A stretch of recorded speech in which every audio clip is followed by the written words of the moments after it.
a question for you. What would it look like to fully embrace your boldest desires unapologetically? To want more, to create more, and to own it without guilt or hesitation. Way too often in my business, I hear women say, I don't need to make a lot of money with this, or I'm not trying to get rich. But what happens when life throws you a curveball and that mindset leaves you stuck? Prevents you from actually being able to create wealth in your business. In today's episode of Big Goal Energy, we're going to talk about the courage to want more wealth, more freedom, more possibilities. I'm going to share a conversation that I had with a colleague that has revealed the risks of holding ourselves back and why creating abundance is not just about needing it. It's about stepping into your fullest potential. And fuck, it's about wanting it because you want it. So let's explore in this episode of Big Goal Energy how embracing your boldest desires can open doors that you never thought possible. Let's go. I can tell you've got big goal energy. Are you ready to turn your wildest dreams into your everyday reality? You are in the right place. Welcome to Big Goal Energy, the podcast that helps you turn your audacious and delusional dreams into your everyday life. We know that you don't settle for the ordinary, that you have dreams which others may deem unrealistic.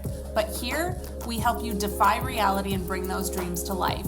Each episode of Big Goal Energy empowers you with knowledge, inspiration, and mentorship to conquer your most unrealistic goals. From transparent roundtable conversations to short-form episodes, you'll hear the experiences of women who have defied reality, as well as learn practical tips and strategies to fuel your journey. Join us by subscribing to Big Goal Energy, and together we'll turn your audacious dreams into remarkable achievements. All right, y'all. I was just having a conversation with a colleague, and she was sharing with me kind of her trajectory of her business. As she was sharing with me, she told me that her business began when she was married, and she never really needed to create income in her business because there was always her husband's salary, or she had a job, or whatever. And then she got a divorce from her husband. Her circumstances changed. And once that happened, all of the sudden, she did need to create revenue in her business. Now, she is amazing in terms of mindset and things like that. And she was able to very quickly turn around her situation. But I hear this so often from women. I get women who want to work with me who say, like, oh, like, I don't need to make a lot of money. I'm not starting a business so that I can get rich. And I really want to dive into this today because there is just so much that gets tied up with money and our emotions and our narratives and us preventing ourselves from actually accessing what we're capable of. So, I want to talk about just some of this conditioning around women, ambition, wealth, success. I also want to share a personal story about how I lost my best friend 7 or 8 years ago because I decided that I wanted more in my life and in my business. And she felt threatened by that and lashed out at me. And overall, really, truly, at the end of this episode, I want to challenge you to redefine your relationship with ambition and wealth. Because the truth is, all of us will inevitably have some sort of condition or circumstance that we're hit with that we didn't predict, that we didn't ask for, but that radically changes our lives. I don't know about you. I personally like to be proactive. I don't want a circumstance or a situation to have to hit me in order for me to act and change my possibilities. I've been there before. I've done that before. And I will tell you, it fucking sucks. If any of you know my story, in 2014, I had been running my fashion label for 7 years, but out of the blue, my employer, who was on top of me running my fashion label, I had my day job and my side hustle, emailed me out of the blue and told me they were either cutting my pay in half or I had to go back to working full-time hours. And I didn't want either of those things. And so I said no, and I got unemployment and I walked away.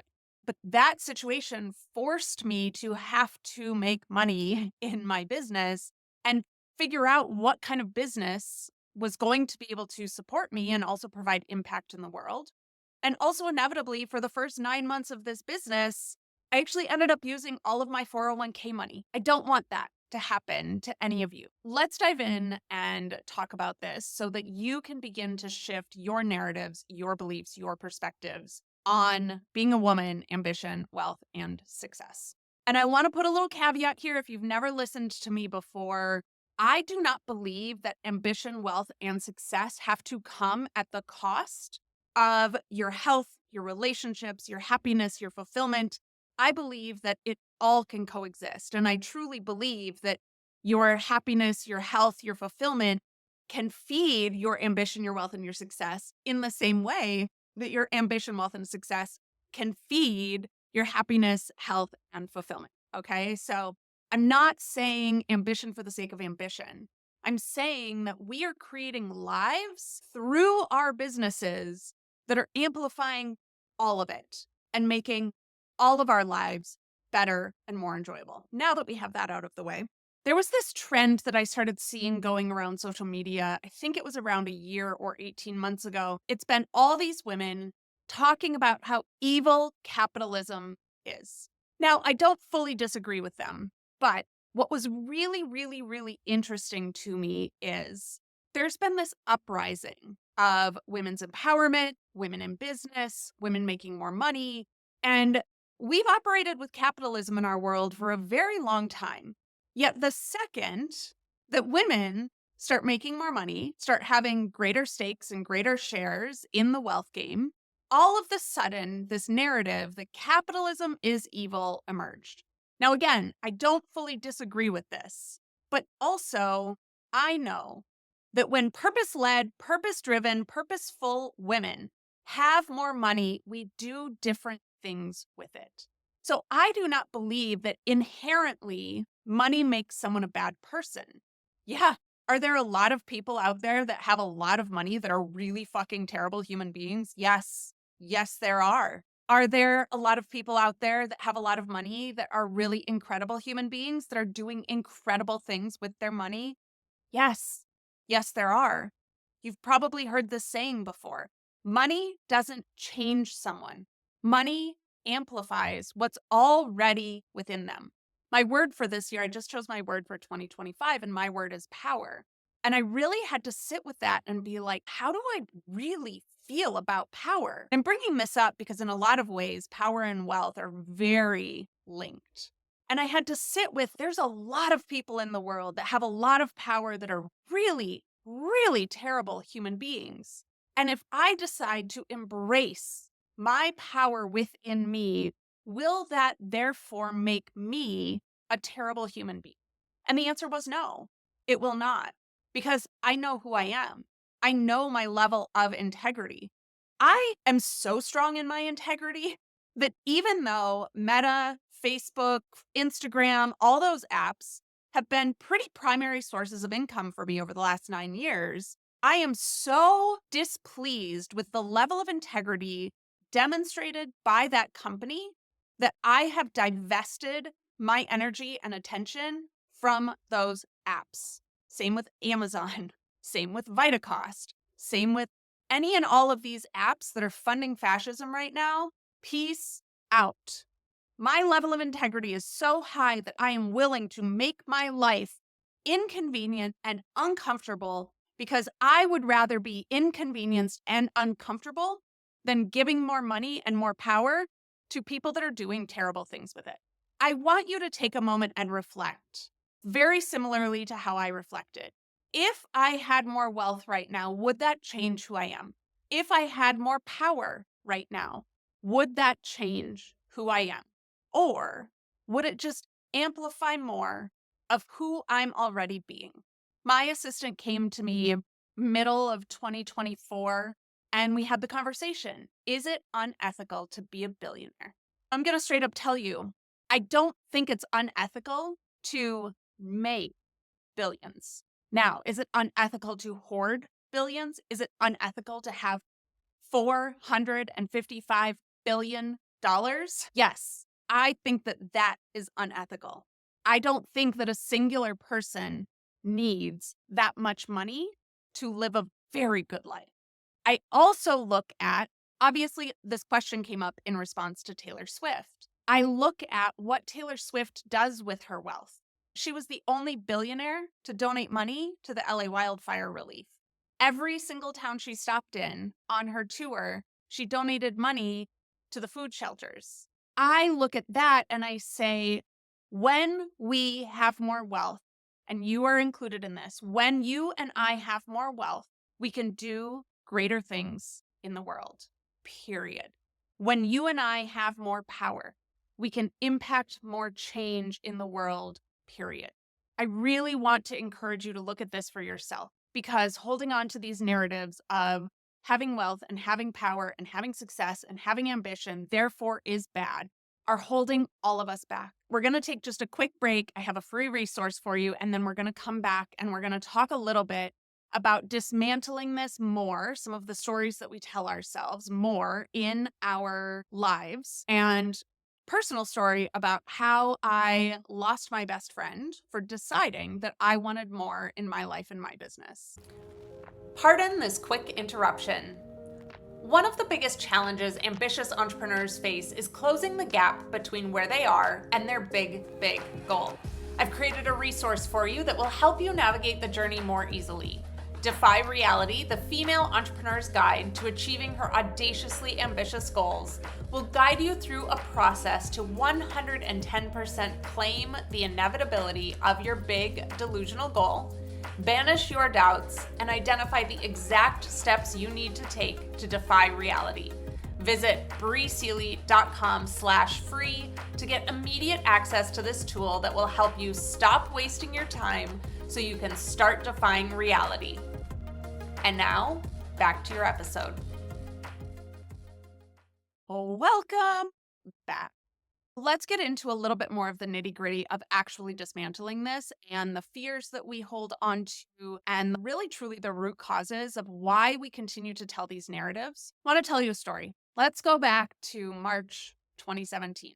I had just been in Bali. And in Bali, I did a lot of personal development work. When I was in Bali, I worked with several healers and mediums and intuitives and the stereotypical Bali healer, like in Eat, Pray, Love. Yeah, I went and saw one of those too. He touched my head and it really hurt. But one of the healers that I worked with looked at me at one point. Now, mind you, this was at the end of my first six-figure year in business, right? 2016. And she looked at me and she said, "Why are you waiting?" And I said, "Excuse me, clearly you don't understand me. I am ambitious. I don't wait for shit. I do what I want, when I want, how I want." And she looked at me and she goes, "Then why aren't you going for seven figures now?" That was like she smacked me between the eyes. And I realized that I was wanting small amounts. I was wanting to just kind of incrementally or like very smallly, like increase my business little by little. And she basically opened up the floodgates for me and said, "You don't have to do that. You can want more." So I came back to America, still pondering this and sitting with it. Again, all this dismantling of, can I actually want more? And what would happen if I wanted more? And is it really truly even available to me to want more?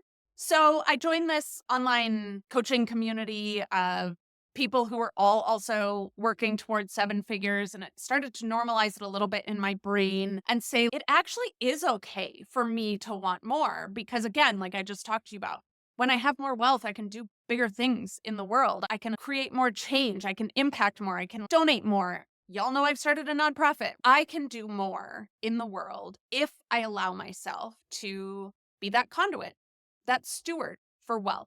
So I made a Facebook video. In fact, I was recently just clearing off all of the data from my Facebook. I deleted all my photos, all my videos, all my live streams, and I came across the live stream that I made in March of 2017. And in this live stream, I claimed publicly for myself that I wanted to be a seven-figure entrepreneur. Very shortly thereafter, I got a phone call from my, at the time, best friend. And she said, "I have some feedback for you. Are you open to hearing it?" And I was like, "Yes, absolutely. Always. I am on a personal development, personal growth journey. Growth is the name of the game. If you can see something that I can't see about a growth opportunity for me, fuck yeah, give it to me." And she goes, "You're a narcissist. And you wanting to make more money in your business just proves that you are a narcissist." And I sat with it because I was like, that's interesting. And I wasn't triggered by it. I felt no need to lash back out or be like, "No, I'm not." Instead, I sat back and I was like, huh, is that true? Is that true about me? Is it true that I want more money to be a terrible human in the world? She went on even further, and basically the gist of it was that I wanted more money to make her look bad. And I thanked her for thinking that I was that fucking smart to begin with, because that never would have occurred to me. But what it illuminated for me was this idea and this narrative that women who want more money are greedy, we're selfish. If we want more money as women, that means we need to be in competition with other women. Wanting more money as a woman inherently means that we are going to be more judged. It's going to be way more uncomfortable. We're going to face way more rejection. Like, all of these things came up to the surface for me. And I will tell you, I mean, I've had 8 years of continually dismantling this and continually stepping back and being like, am I saying this because I'm a narcissist? Am I wanting these things because I'm a narcissist? Or because I'm greedy? Or because I'm selfish?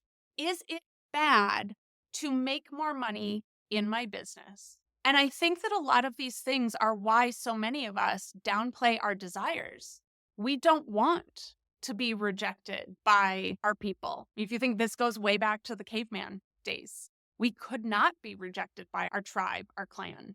If we were rejected by the people closest to us and we got booted from the tribe, we would die. So we downplay our desires to be accepted. We downplay our desires to make other people comfortable. We're so afraid of being judged for wanting more and for being labeled with these ideals that aren't even true about us. My friend, if you are a purpose-driven woman, you are not greedy. You are not selfish. You are not a narcissist. If you are ready to create more wealth, maybe it's because you're being called towards a bigger impact. Maybe it's because you have a family. Maybe it's because, I don't know, fuck, you just want to. In the spirit of big goal energy, I want to take the last few minutes of this episode to really challenge you to redefine your relationship with ambition and wealth. Because I believe that creating wealth is about empowerment, freedom, and opportunity. Can a lot of people do a lot of really bad things with money? Yes, they fucking can. And they probably will continue to for a very long time. But that's not your story. And that's not my story. Now, one of the hard things about this is, did you know that fish don't actually know they're in water? Like, on a daily basis, we're here in oxygen, breathing oxygen. We just don't recognize that we're in oxygen. The same can be true for a lot of our narratives. We don't know that we are in the midst of our narratives because they're just so inherent. Most of our narratives came to us when we were very young. They're so much a part of who we've been. One of my favorite sayings is up until this point. They're so much a part of who we've been up until this point that it can be a little hard to see them because we're in it every day. One of the ways to start identifying what's ready to shift within you is, if you were triggered in this episode at any time, go get your journal, honey. That is a very good indication that something inside of you is out of alignment. Pay attention to where your thoughts are. What thoughts did this episode elicit within you? When you think about wealth and ambition and success, what comes into your mind? Is it things that you heard in the past? I worked with a client a few years ago, and she kept reaching for success and reaching for success and reaching for success, and she could never quite grasp it. She wanted to own a private jet more than anything in the world. In our second to last session, she told me that her mom shames her constantly for wanting success in her business. Her mom shames her for taking a salary in her business. Her mom shames her. Excuse me, what? I want you to pay attention to the thoughts that came up while you were listening to this episode. Go listen to other episodes about wealth and ambition and success and see what pops up for you. Is it coming through in your voice, or is it coming through in someone else's voice? I guarantee you that those thoughts aren't yours. And just because you think a thought or you've thought a thought in the past doesn't make it true. What I want to challenge you to do is to find your truth around this. Do you believe that it's unethical for someone to make $1 billion and then do great things with it?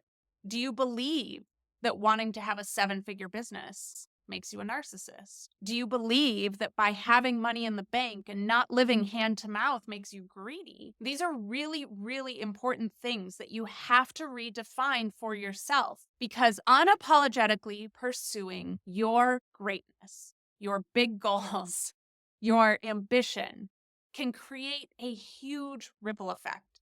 And not just for you, your family, the family of your family, future generations, your community, your colleagues. You giving yourself permission to want more is automatically going to give other people permission to want more. That's also what happened with that Facebook video. I got so many fucking messages from women being like, I didn't even realize it was possible for me to want that. It's old white men that have those things. Like, I can have that for myself. Yes, you can. You can have that if you want it. Don't go after it if you don't want it. But if you want it, it's yours. Step 1, dismantle everything keeping you from it. And last but not least, I just want to give you permission to want more. Want more. Want more. Because why the fuck not?